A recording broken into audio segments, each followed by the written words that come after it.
So welcome everyone to the regular meeting of the City of Delray Oaks Finance Committee.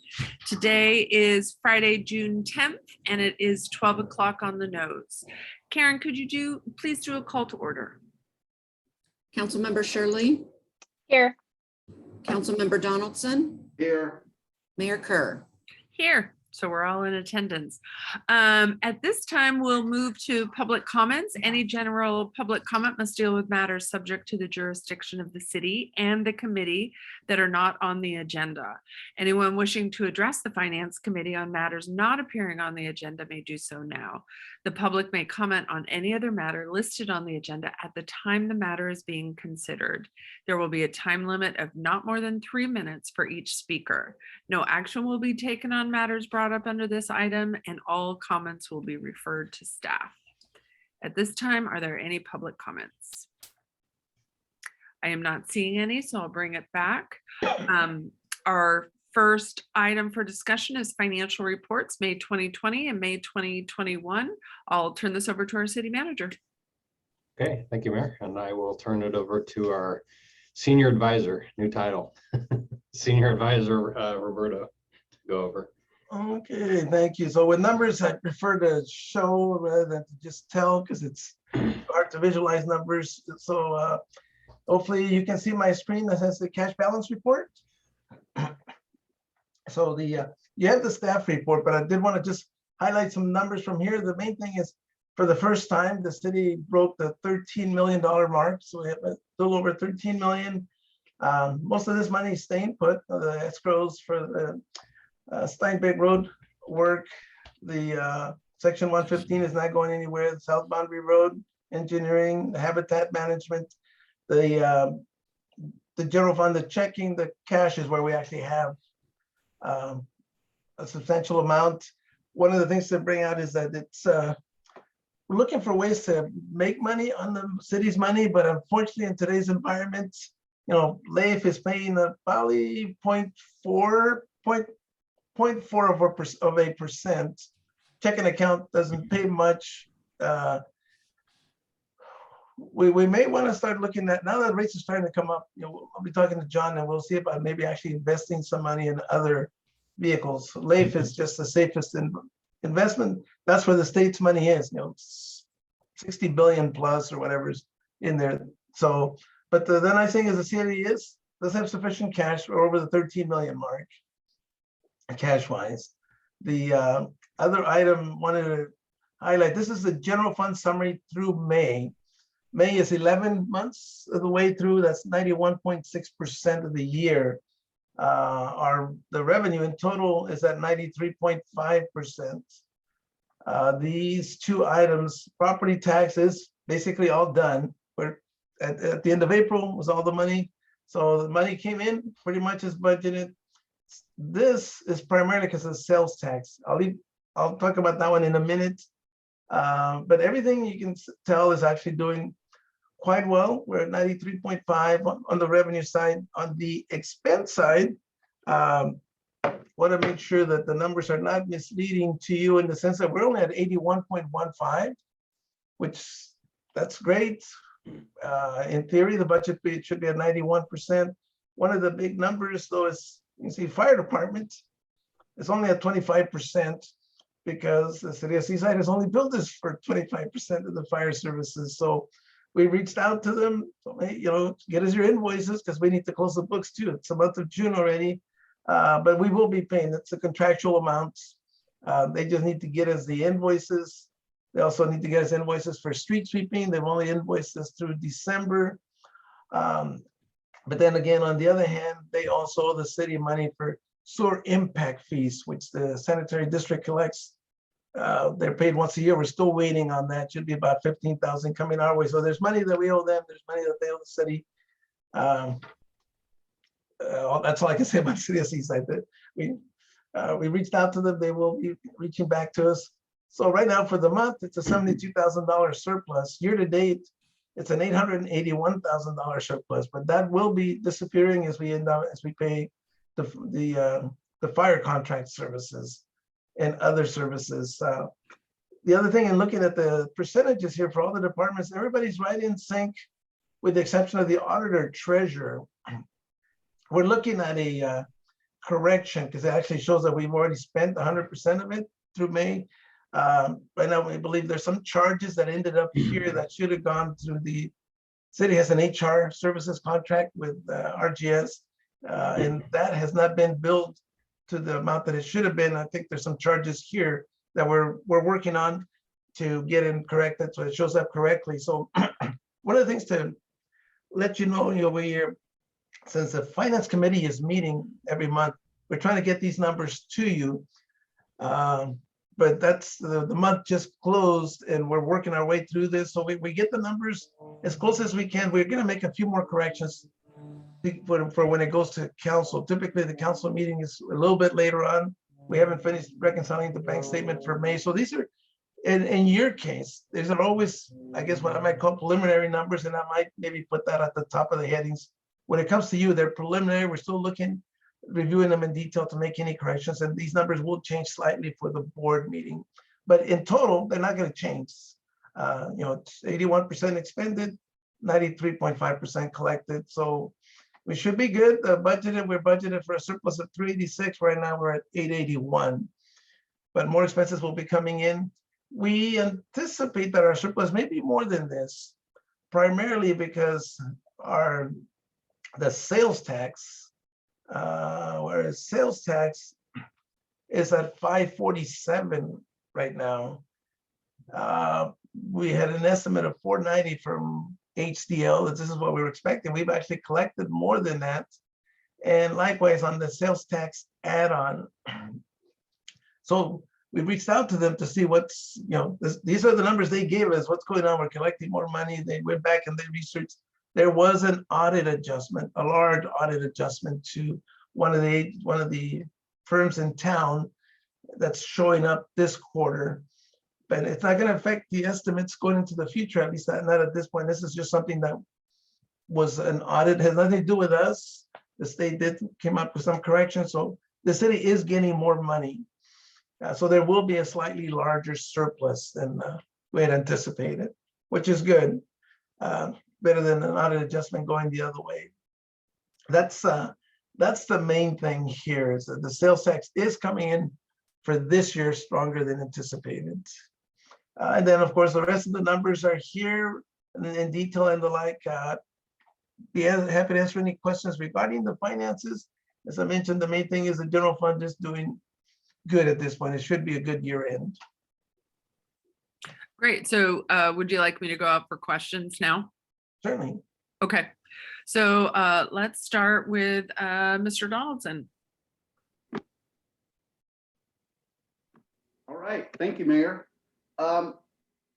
Regarding the restrictions on the types of investments, you talked about, Roberto, what we could do with the cash, maybe find something that gives us a better rate of return.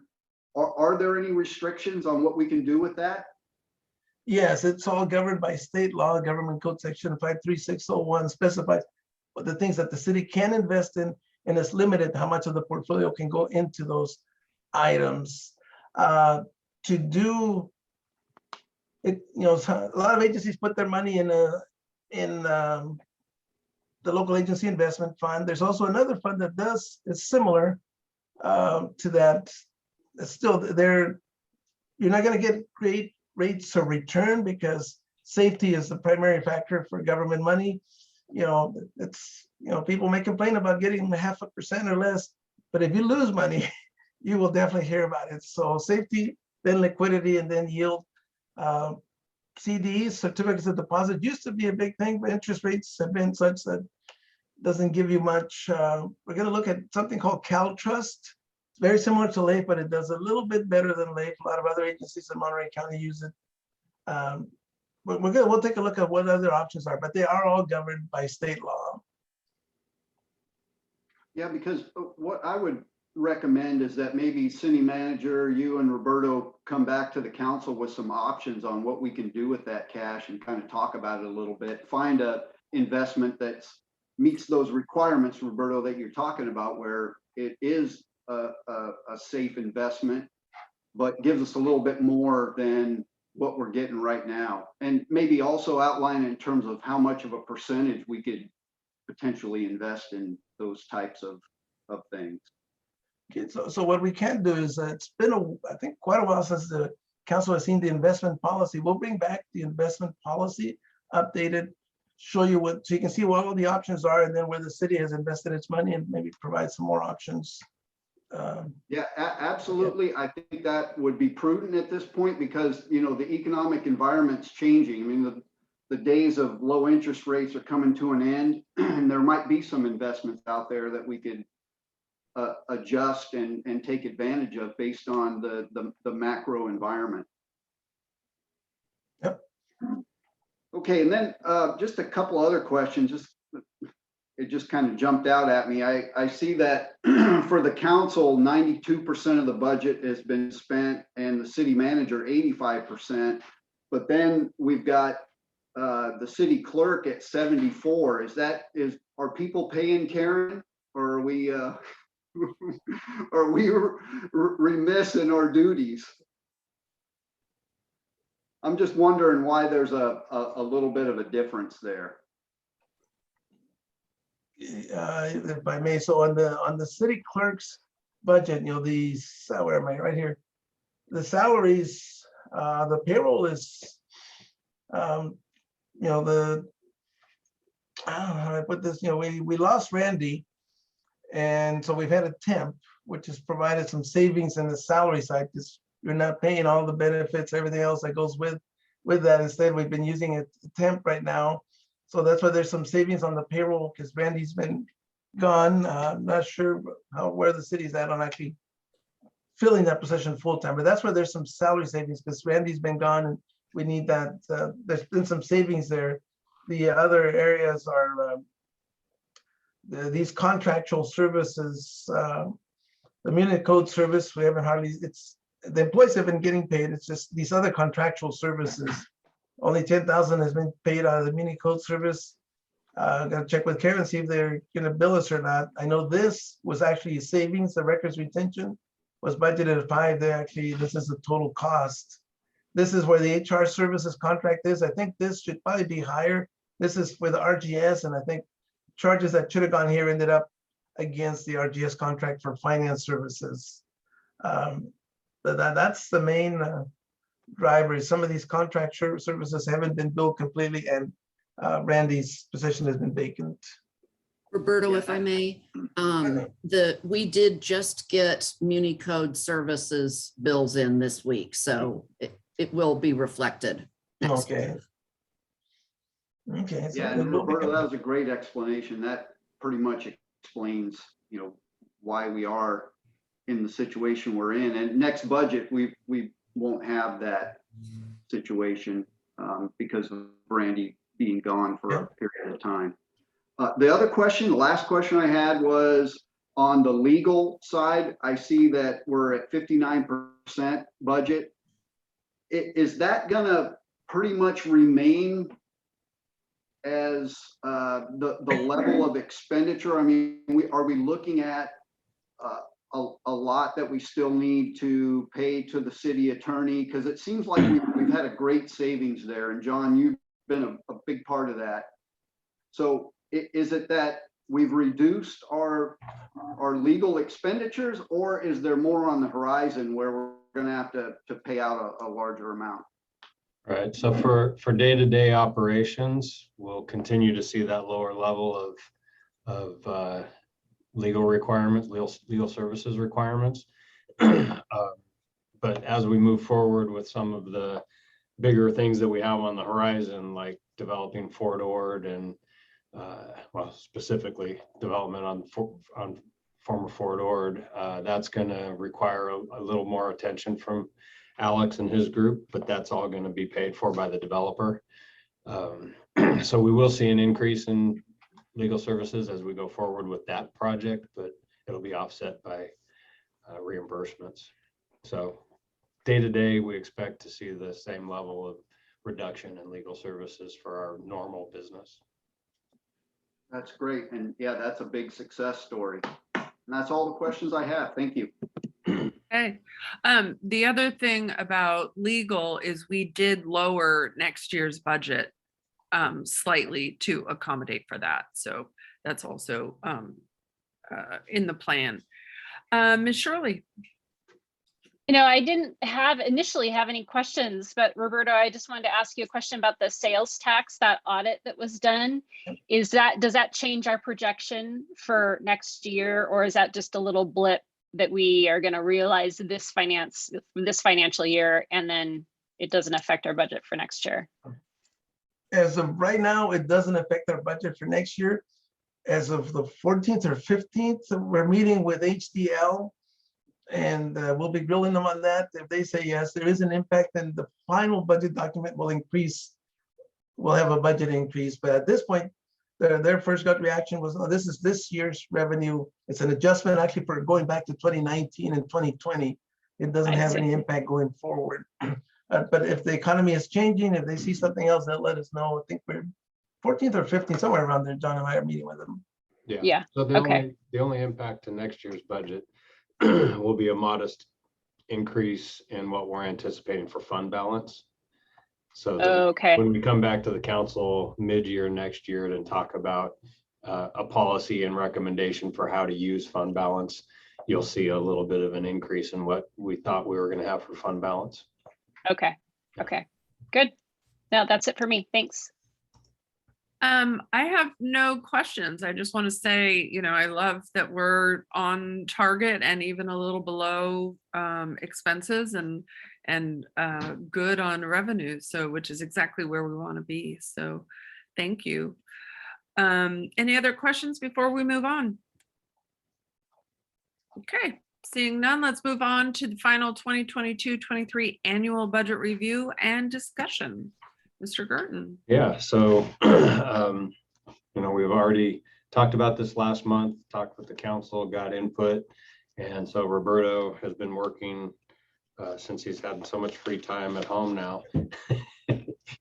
He's made the final tweaks to the budget, and with the input that we got from you all and from the council as a whole. So I'll let him go over the details of those. I'll chime in every once in a while with some comments, but he can go over it's not significant changes from what we presented before, but it has changed a little bit. Okay, so hopefully you can see from the staff report, the budget summary by fund. So as John said, we're still, the numbers have only changed slightly. Just so you know, I can't remember because we've been talking about this, excuse me if I repeat myself, because I can't remember who I told what to, but the gas tax revenue did change slightly based on the state controller gave us an update on that, and the SB1, it wasn't much, like $3,000 that they changed by, not much of an impact. The main impact on the numbers that you've seen is in the general fund. No changes on the revenues at this point. We've left all the revenues as they are. But as council recommended, there is 10% COLA for police officers is built into these numbers now. There's still one police officer vacant position. There was a 50% increase in the workers' comp premium. So that's gone up primarily due to the police and COVID. And there's also a 5% increase for the public works supervisor for council's recommendation. The only other change that I forgot to put in here is the city's liability insurance premium also went up around 30% or so. So the bottom line impact to all of these numbers is, let me see if I can show you, it's actually in the city manager's budget. You may recall that we're budgeting everything so that we come out right at zero. And we had a lot of, whatever was left was in a contingency. That contingency is down to 8,830 in the manager's budget and another 8,800 in the public works budget. So the amount of the contingency decreased because we have higher premiums. Fortunately, any of the increases in the police department budget are offset 50% by the airport. So the amount of money that the airport is paying has also gone up because of the workers' comp, the liability, the premium increases, salary increases for the police officer. But overall, the budget is still pretty much the same. Just the estimated surplus at this point is down to about 17,000 really at the end of the day. That's not expected to change unless HCL tells us something different about sales tax for this coming year. Other than that, the numbers are pretty much the same as they have been during our discussions at this point. Do you have to answer any questions? Okay, let's go to Mr. Donaldson. Okay, thank you, Mayor. One thing I noticed, we've got a 10% increase for the police, but 5% for public works. What would be the difference if we also change public works to 10%? And my rationale behind that, I mean, we just had an inflation report that inflation's at a 40-year high, and that rate is about 7%. So I think at a minimum, we should increase his salary by 7%. And to keep it consistent with the police, maybe we should look at 10%. What kind of impact would that have? The impact itself would be minimal. It's I can take a look while we're talking here, what that would impact. Just in the way of background, this is just background. I'm not suggesting one thing, one way or the other. Last year, the public works supervisor did get a salary increase. The police department got a minimal, if anything. I got to look back and see what they got last year. So last year, the public works supervisor did get an increase, whereas police did not get anywhere near this type of an increase. I don't know, John, well, I look for the number. Any other comments? Yeah, no, Roberto's exactly right. The last year's budget was an increase for the admin staff, and then 457 contribution for the police.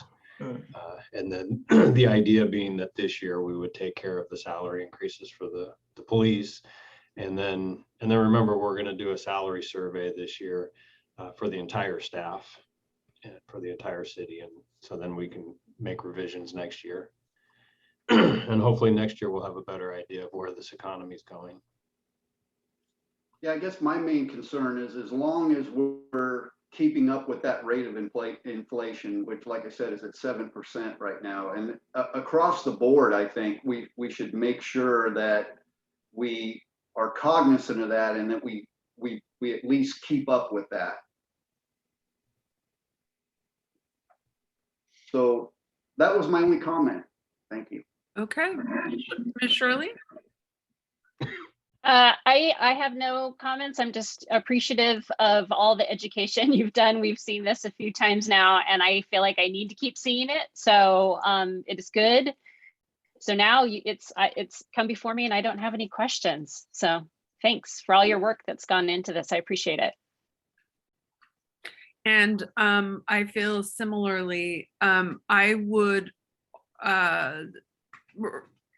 support our city manager's suggestion of 5% for Ron, because I do know that there was a significant increase last year. And we've talked about that, but other than that, I agree. I think it's, a wonderful job.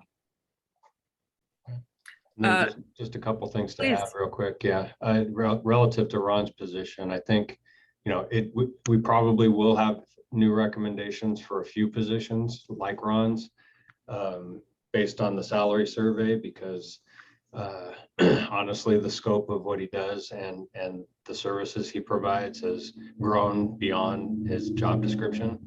And so I think we'll be trying to peg what his role is as he's able to provide services to a different level of classification with some of the surrounding jurisdictions.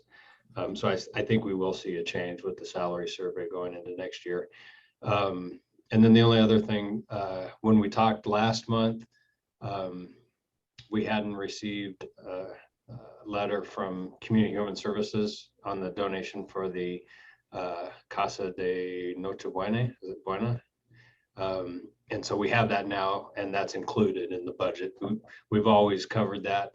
I think it's a good cause, and I think the council is in agreement with that. So that's included. It was about a little shy of $1,700.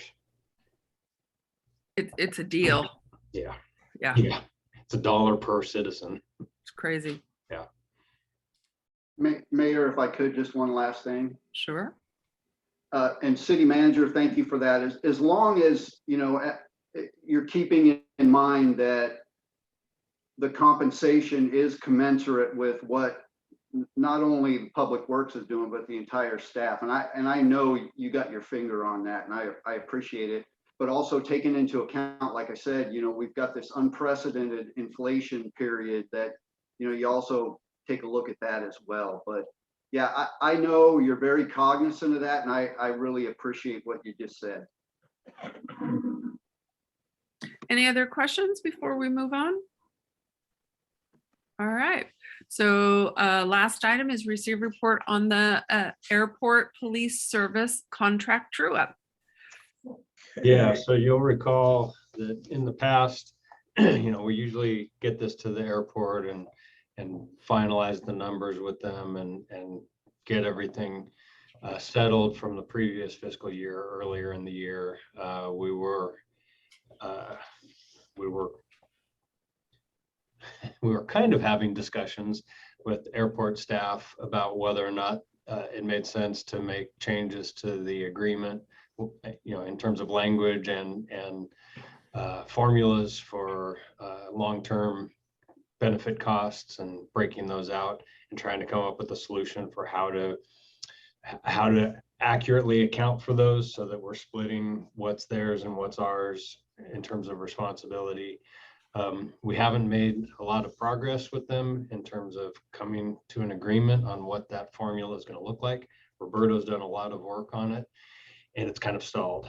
And when we sent them the information for next year's budget and tried to get some traction on those discussions, the response back was, we want the true up. So we're kind of going back to business as usual, following the language of the agreement.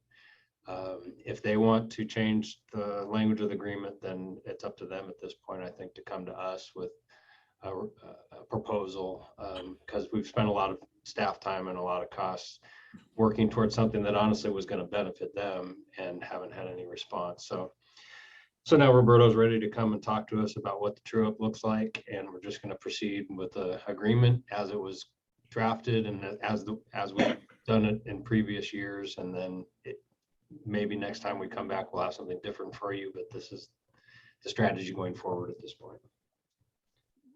So before I get into the numbers, just a quick follow-up to John's comments.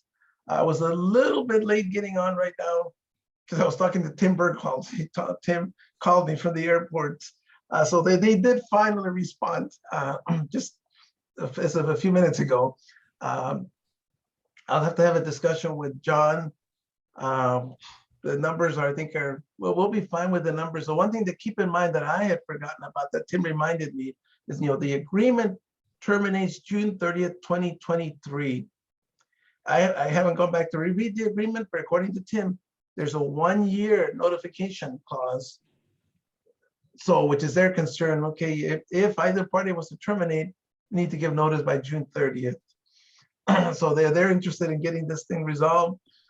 That they're okay with it, because otherwise, well, I mean, regardless, the agreement, there's two things. There's a 1-year clause, but also the agreement will terminate in June 30th, 2023 if nobody decides anything. But so there will be a more discussion after I talk to John a little bit more about some of Tim's comments, and then we'll go into that.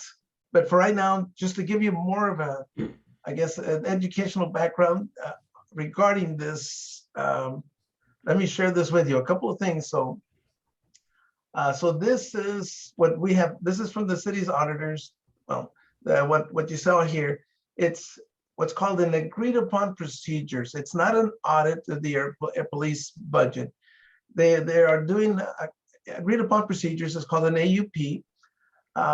It's to identify the shared costs as part of the annual true up That's the language that's in the agreement.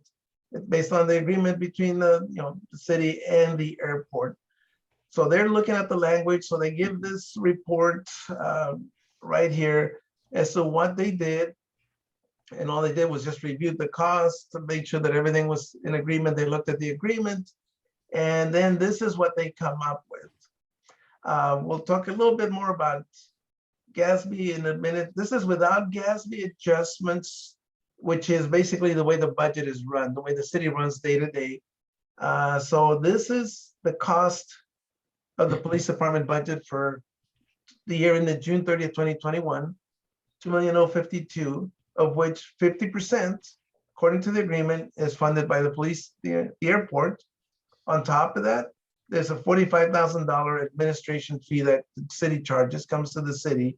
Therefore, their share would be $1,071,299. They paid $1,026,560 based on the estimated costs at the beginning. So basically, in the way this shows, is they underpaid by $44,739. Basically, that would be the money due to the city. So the city technically, under the current agreement, has a receivable due from the airport to the city for $44,739. Based on the way the agreement is written and based on the costs that were there. Then this column is with what's called GASB adjustments. So it's the Governmental Accounting Standards Board. This is using modified accrual the way we budget. This is basically full accrual using all the accounting standards. These numbers go up because of retirement costs, retirement and retiree health costs that we're not paying for, but they're future costs that are already known, but they're just not counted at present. We're really, we'll talk more about this, but basically the numbers there are a little bit different. Then in this case, they've actually underpaid by $55,000. And so they recommend that we decide how the GASB adjustments are to be taken. It's the long-term costs is what shows up here, how we're gonna address those. That's their recommendation. We need to decide that. Otherwise, right now, they're going strictly on the agreement. So based on the agreement, what we have here, this is from the audit. This is the police department expenses, $2,052,597. And then the GASB adjustments are these OPEB, which is other post-employment benefits, retiree health. It's an actuarial calculation. It's not as an account, I don't consider it a true number. It's an actuarial calculation that somebody comes up with and we put it on the books. And then a change in long-term compensated absences, which is the sick leave that builds up, everybody builds up vacation time, but you only get it paid when you get it cashed out. This is the increase in vacation that hasn't been paid out, but it's gone up in value that ideally, we want them to share half of it. The point under discussion right now is that in this 2 million right now, we are including all the police department costs, which includes 75,000 in UAL costs. That's unfunded actuarial liabilities. These are the first retirement here is the current year's cost versus your retirement is this percent on wages. So we do this is a percentage. Maybe it's 13% on wages. That's what this is for the current services. At the end of the year, CalPERS does basically a true up like we're doing here. They go back and they say, oh, we were supposed to make 6.75% in earnings. We didn't. We only made 5. Okay, that's now you owe more because of that. Oh, your people got paid more than what we anticipated. That's going to cost you more. They come up with different things where they kind of true up their numbers, and it creates this actuarially unfunded liability. So it's money that's due from the prior year. And this 75,000 for the most part is mostly all of the city's UAL. The airport kicked in on October 1, 2018. The city's been around for quite a while, so this UAL has been building up over the years. And they feel that they should not be responsible for this because this was prior to the agreement. And so in discussions, I guess it was decided, I wasn't part of that, but the people that were in the room decided, yeah, the airport has its UAL because they have a much larger amount than the city does. And the city has its, you take care of yours, we'll take care of ours. that language did not make it into the agreement. So right now, the agreement says they pay 50% of everything. So we want to come up with the language so that they are only responsible for, so that they are not responsible for the city's UAL prior to the agreement. And I think that's an easy one that we can agree, yeah, okay, we each agree. The difficulty is, what about the UAL, this increase that happens after the airport services agreement is in place now? How do we deal with it? And there, how do I put this? The UAL is a very complicated calculation. We'll be coming back with a proposal to the council on how to deal with it. I mean, the simplest, not necessarily the recommendation, but the simplest is just split it 50-50. That's a simple calculation. But so this is the number that they're arguing, you know, in this year's budget. That number is, I think, over 100,000. Actually, yeah, I think I can bring it up. It's over 100,000. And this is the number that they're arguing about. They do not want to be responsible for this. And I think we're in agreement that they should be responsible for what was the city's retirement cost prior to that. But how do we address it going forward? That's the sticky point. They've basically agreed that they will be, the increase in vacation pay and all that, they recognize that that is a cost that we need to develop a mechanism for addressing it. So two things with regards to this, the airport wants us to deal with this UAL, take that off the agreement. The city wants to include this because this was also not on the books. The agreement did not stipulate how these costs come into play, because they only come into play when an employee retires or terminates and gets paid cash. So the next agreement will address some of these long-term costs. How are they to be paid? When are they to be paid? That's where we're at. And I don't know if I confuse you more than that by going into too much detail. But bottom line, right now, they are under the current agreements. They owe the city $44,739. If we back out the UAL of 75, probably 70,000 is the portion that's the city's, then really they've actually overpaid by a slight amount, maybe 30,000. Questions? I'd be more than happy to kind of go over it in more detail. Great, thanks, Roberto. Mr. Donaldson. Yeah, reference the UAL. I think it makes sense that the amount of money prior to the actual agreement that, you know, we pay for ours, they pay for theirs. And then moving forward, Roberto, like you said, I think it just makes sense then. Now that we have been in this agreement for a while, it's 50-50, because there was no time frame where one organization was paying their UAL, the other one wasn't. So I think that's the way forward, and also the way to take care of the situation right now, and should be our position going in on it. Now, I'm a little bit confused on the gas fee piece. Roberto, did you say they are okay with that portion that you show there, or is that something that we got to pick up in the follow-on agreement? They're okay with part of it. So the long-term compensated absences, they recognize that is accrued vacation leave. Somebody has to pay for that when the time comes. So they're okay. We just got to figure out, when do they pay for this? Because right now nobody's cashed it in. It's an increase of $12,900 in expenses. It's just a liability on the books. It hasn't been paid out, and it won't be for quite some time. So how do we address it? Do we have them put money aside right now and pay us for half of it, and then the city takes care of it? Or they will be on the hook when the agreement terminates for half of whatever the liability is at that point in time of accrued leave. But we got to work that part out. They're willing to work with us on this. This other one, they don't like. This is the OPEB, is retiree health costs. For every retiree that the city has, because the city's health plan runs under the CalPERS retirement system, the city has to contribute like $140 per month toward that retiree's health premiums. And 140 is really nothing compared to what they're paying out of their pocket for that health premium, but still, the city is paying for that. There is a actuarial calculation that is done that takes into account all these employees that have been here all this time. If these employees retire and they take health insurance, they're gonna be around 20, 30 years paying health insurance. The city has a liability for that into the future. This is where this number is calculated. How much is owed for that future cost, which, how do I put this? For me, it's not, we just can't figure out a simpler way rather than this. This is an actuarial calculation. When you get right down to it, the city has 2 employees on, no, 3. I think Karen may have to remind, but I know for sure 2 employees that actually take advantage of the retiree health plan.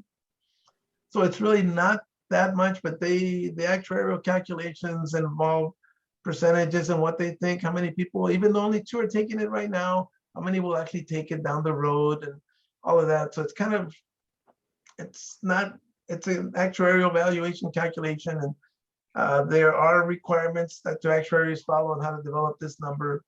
But the reality is that very few of our employees, retirees, actually take the retiree health because it is an expensive health plan. Mm. So this is when they're not in agreement. They think their point is this is way overstated. And so I guess we just need to come back and say, so what is, because there is a cost. You know, the employees that have retired, the city is paying for their part of their premium into the future. And right now there are none from the airports, you know, from the police department that says we started the agreement, but at some point in time, there will be retiree costs. And if the airport leaves and this is not addressed, then the city will be paying for all those health premiums way into the future, not right now, but just into the future somewhere. So this will be the only sticking point. I think the other parts are fine. Yeah, so then I guess I'll ask the city manager. It seems kind of simple to me, and I know it's not simple, but on the UAL that everybody, both the city and the airport pays for what our requirements were prior to the agreement. And then after the agreement, it's basically 50-50. John, what's kind of the airport's position when it comes to something like that? Or am I just oversimplifying it? But it just seems like that just makes sense. Yeah, and I don't know what the airport's position is because they haven't acknowledged my request to have a meeting. And so Roberto's phone call today, which I haven't had a chance to talk to him about, is the most recent communication other than them asking for the audit that we've had in the last several months. So I don't know what their thinking is. Okay, got it. Yeah. And then maybe when you do meet with them, you can ask them what they propose as far as the gas fee situation is. I mean, that might be, you know, it's like negotiating a car, you know, it's like, okay, how much you willing to pay? Ask them how do they feel about this? I mean, what do they see as their obligations under that? And then we can use that to kind of get to the middle ground. I would think that would be a decent approach. Yeah, it's similar to another group that has an interest on our property where they say there's a problem and we say, yeah, we agree with you. Here's what we want to do. And then we do all the work, but then they won't come back and sit down with us and give us what their proposal is or accept what our offer is. So Roberto's done all this work and for something that frankly benefits the airport, and they won't sit down with us. They just say they don't agree with him 100%, but they won't give an alternative proposal. And so we're kind of just we're at a standoff on it, I guess. And, you know, I'm not motivated to spend any more staff resources or contractor resources on something that frankly doesn't benefit us if they're not interested in doing it. So. Yeah, and I completely agree with that. So what it becomes then is, you know, what kind of mechanism can we use to have them come back to us now that we've done all this work and laid it out for them? I think that's the key at this point. Yeah, I think to Roberta's point earlier, the mechanism is the June 30th deadline, because on July 1st, the agreement as written renews for another 5 years. And so then we're in another 5 years with the current language. So the clock is ticking on them telling us, A, either they don't want to continue with us anymore, or B, they want to change the language. Got it. Okay, those were my only questions. Thank you. All right, Ms. Shirley. Yeah, that was exactly my question, John, was when are we going to renegotiate this contract? Because it seems silly to be talking about it now. I thought we'd do it next year, but it sounds like we'd have to renegotiate now in order to have that contract rollover for that 5 years. So Per the agreement, if they want to cancel, then they need, before June 30th, they need to notify us, and that notification has to take the form of a resolution from their board. Mm. So it's not even a Oh. letter, it's a resolution from their board that has to be done in a public meeting. So okay.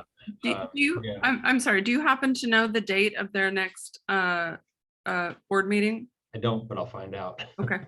Yeah, I'm guessing it would be next week sometime. Yeah. Now that Yeah. being said, if they do want to come and sit down with us and it takes until July or August, I think if they agree and we agree, we're fine negotiating with them for the next contract. That's not a problem. Okay. Okay. Yeah, I agree. I think this is something that we want to continue.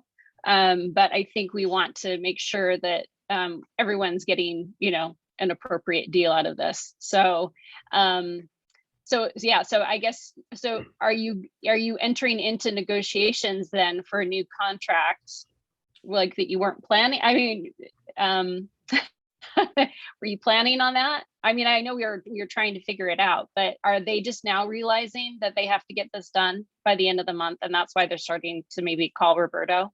I think that's it. I think they realized that the contract was going to renew automatically for an additional 5 years, which at this point would be 6 years. And so I think that probably lit a fire under them in terms of coming to talk to us. They've taken, in my opinion, an unnecessarily adversarial tone in their email. But like I said, this is beyond a mutually beneficial agreement. I think this has been great for the city and for the airport, and it would be foolish for either entity to monkey with it. So I'd be more than happy to sit down with them. I've been more than happy for the last 10 months to sit down with them at any time to talk about this and get this done. I thought we were going to get it done for this fiscal year, and that hasn't happened. So, but I'm fine getting it done for next fiscal year and for the next 5 years after that. Yeah. Okay. Yeah, I agree. I think it definitely benefits both of us. So, okay, good. In terms of like the this agreed upon procedures that that we just had done, and all of your time, Roberto, are all those calculations going to be part of the calculations when we look at the true up for this year? And I know we haven't done the true up for last year either. I'm just wondering what charges are going to be put, made transparent so they can see that they're paying for. I mean, you're doing some good research that will benefit our contract negotiations moving forward. And I just want to make sure that we don't endure all those costs. Okay, so the agreed upon procedures, that costs $4,500. That's part of their share of the cost. They share that in half of those costs because it benefits, it's a requirement of the agreement. So they're going to participate in half of those costs. They pay the city $45,000 for administrative fees, which is right. Well, John and Jeff have done. There's a lot that goes into managing the police department. Right now, I'm just kind of guessing that's where my time has come in, but that's where we've also up to now. After this, he wants some information. I'm going to talk to John. I'm going to send it to him, and then basically that's it for my time. If they want to do, that's up to them to do some math and come back with a proposal, so that the city's not incurring more costs, unless maybe they're willing to pay for some of that. I don't know, but the agreement doesn't require them to pay for any of my time. Got Yeah, it. So I guess we just need to realize or understand if that $45,000 covers what we need it to cover. Right. So, yeah, okay. Yeah, I think that's it for now. Good luck. And All I right. did check, their board meeting is June 15th, which is what Tim's getting ready for. Okay. So their agenda should be going out pretty soon, if not already. Okay. I don't think it's out yet. He said he was working on it. So. Okay, today's the 10th. So I agree with both Scott and Kim. It is a great agreement, and I think it benefits both us and the airport. I don't want the city to be on the hook for anything long-term that is a logical cost of business. And so that 7,500 isn't a lot, but I think philosophically it is. I think, you know, everyone needs to be responsible for half. I also agree that if they can get it together in time, that they don't pay for costs, you know, prior to our agreement. But I also think at this point, you've spent a lot of time not only researching the information, but also in attempts to have dialogue. And at this point, it's I think it's up to them. But I do look forward to seeing what comes up for the next couple of weeks, and I'll make sure I attend the airport meeting next week on the 15th. So John, how are you feeling about it? How are you feeling about these various little pots of money that, you know, seem to be a negotiating point? Yeah, it's not a significant amount, so I don't know why it's hanging things up so much. That, you know, in the grand scheme of things, it's kind of small, and so I don't know why it's creating this wedge. You know, Roberto's done a lot of accounting gymnastics to try to come up with something because, you know, it's only as good as your crystal ball, because you're looking at actuarials and you're trying to figure out what your retirement costs are going to be in the future. And there's other factors, like for the unfunded liability for people's leave banks.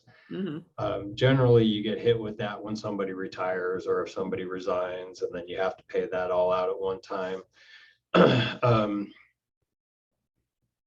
There's an argument that for them paying that now and us putting it aside in an account somewhere because we're accruing those costs, and there's no guarantee that when those folks retire, we're still going to have this agreement.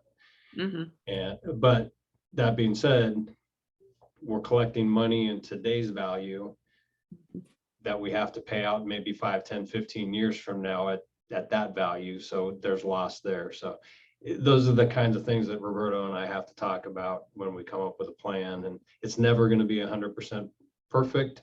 And we can always argue back and forth whether the city is bearing the brunt or the airport's bearing the brunt.